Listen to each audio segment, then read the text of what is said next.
totally cleanse the BIR of graft and corruption, Senator Angara expressed his support on the idea of raising the salary scale of the Bureau's employees. According to Angara, better pay would allow the agency to hire the best and reward the honest in order to eliminate, or at the very least, minimize corruption in the agency. He pointed out that revenues cannot be expected to grow if the Bureau cannot attract competent and talented professionals. And PNP Chief Ronald Rosa offers the PNP Custodial Center to Senator De Lima in case she'll be arrested for drug charges. Rosa says De Lima will be safe at the detention facility in Camp Crame. On Friday, the Justice Department filed 3 drug cases against the senator before the Muntinlupa Regional Trial Court. The cases stem from her supposed involvement in the illegal drug trade inside the New Bilibid prison. I am just waiting for instructions from the competent courts kung just in case kailangan na gamitin yung aming Crame Detention Center. I think for me that's one of the most secured detention centers sa buong Pilipinas dahil nasa loob talaga ng Camp Crame.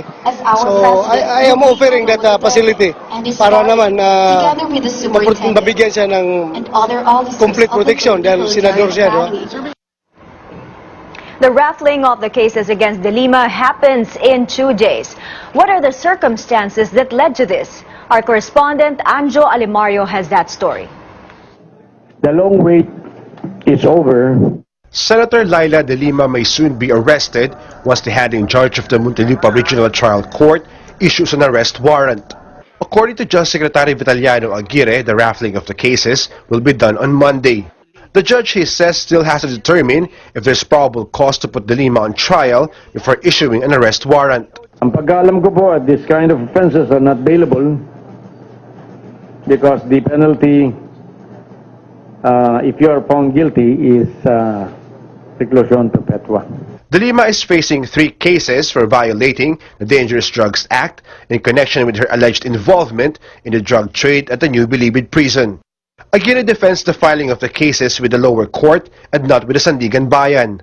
These offenses belong to the exclusive original jurisdiction of the Regional Trial Court. Wala pong jurisdiction dito ang Sandigan Bayan. Aguirre also says the complaint filed by the NBI against Kerwin Espinosa and De Lima was dismissed. This is in connection with Espinosa's allegation De Lima received money from him to fund her senatorial campaign. The DOJ panel instead directs the NBI to further investigate Kerwin's claim. The DOJ panel also dismissed the complaint against former Undersecretary Francisco Baraan due to insufficiency of evidence. Also, the charges against inmates Peter Co, Herbert Colango, and Gilberto Odorano, Jojo Baligat, and Vicente C. are dropped. They will serve as the prosecution's witnesses. Aguirre makes it clear there's nothing political in the filing of cases against De Lima. Ito po ay hindi politika. Hindi po ito produkto ng politika. Ito po ay produkto ng trading sa droga. Asked if he's confident De Lima will be convicted, hindi po naman ito file ng National Prosecution Service kung hindi mayroong probability na ito'y na siya ay mahatulan. De Lima, for her part, is expected to put up a legal battle to block her arrest. Federalism lies at the top of President Rodrigo Duterte's agenda and constitutes the very core platform of his campaign. It is seen as the only surefire formula to live the lives of those living below the poverty line, especially the nation's least developed provinces and particularly the ARMM. Nobility from 3 royal tribes in Muslim Mindanao once anew aired their support for the president to keep the issue front and center in national consciousness. PTV correspondent leaders from the Royal Kingdom of Sulu, which includes the Royal Empire of Maharaja Tabunaway Kinship, Royal Paramount Sultanate of Mindanao, and Royal House of Raja Mamalu Kinship, support President Rodrigo Duterte's campaign for a federalism type of government. According to Sultan Usman Sarangani, federalism is the key to solve the decades-long problem of peace in Mindanao.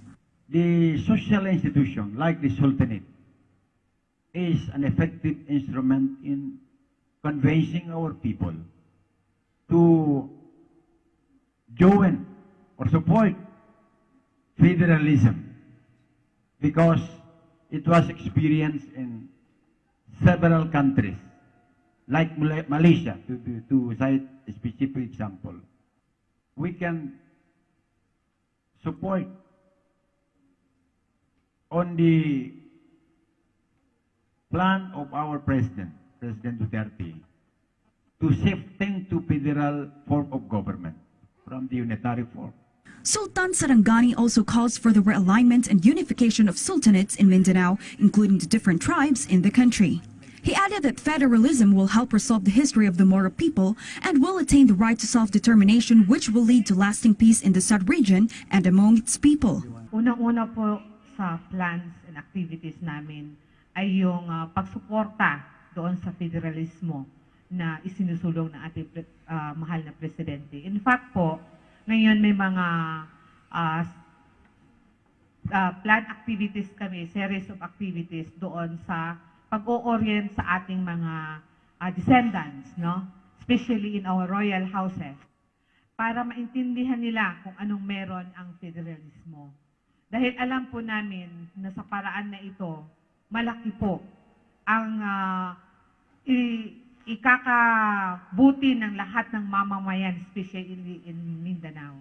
So dahil doon, meron kaming kakayahan na maitaguyod namin yung aming community pagka federalismo na ang ating gobyerno.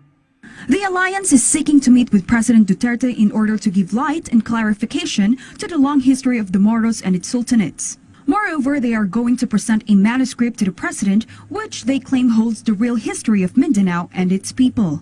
The government aims to end the decades-long conflict in Mindanao that has displaced thousands of people. Ngayon ng balitang yan, hindi uurong at tuloy ang laban para kay Senator Leila de Lima sa kabila ng mga kasong isinampa sa kanya dahil sa umunoy kaugnayan nito sa talamak na illegal trade or drug trade sa New Bilibid prisons. Ano ang kanyang ipinaglalaban? Alamin natin sa report na ito. Palaban na hinarap ni Senator Leila de Lima ang kasong isinampa sa kanya ng Department of Justice kaugnay sa iligal na droga sa New Bilibid Prison. Sinabi ni de Lima na handa niyang harapin ang lahat ng ibabato sa kanya ng administrasyon ni Pangulong Rodrigo Duterte. Giit ng senadora, puro pamumulitika lamang ito, ngunit inamin na inaasahan na niya ang mga susunod na hakbang ng kanyang kalaban. Pinuna rin niya ang nakaamba niyang pagkakakulong habang palalayain naman ang umano'y pork barrel scam queen na si Janet Lim Napoles. Sa huli ay naniniwala si de Lima na mananaig ang katotohanan habang ipagpapatuloy pa rin niya ang pakikipaglaban para sa karapatang pantao at demokrasya. Sana umugong ang balitang pagsasampa ng mga kaso laban kay Senator Leila de Lima kaugnay sa pagkakasangkot umano nito sa iligal na droga.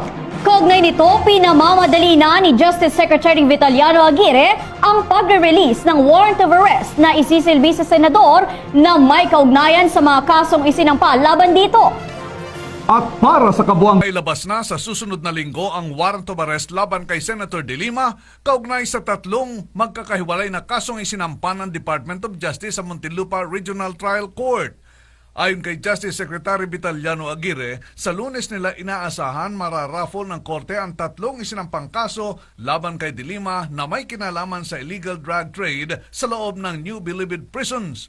Bukod kay de Lima, kasama rin sa kinasuhan ang dati niyang driver, bodyguard, lover na si Ronnie Dayan, dating Bucor Director Franklin Jesus Bucayo, ang umano'y bagman ni Bucayo na si Wilfredo Eli, NBI Deputy Director Rafael Ragos, JB Sebastian, isa sa high-profile inmate sa NBP, at ang dating aide ni de Lima na si Jonel Sanchez.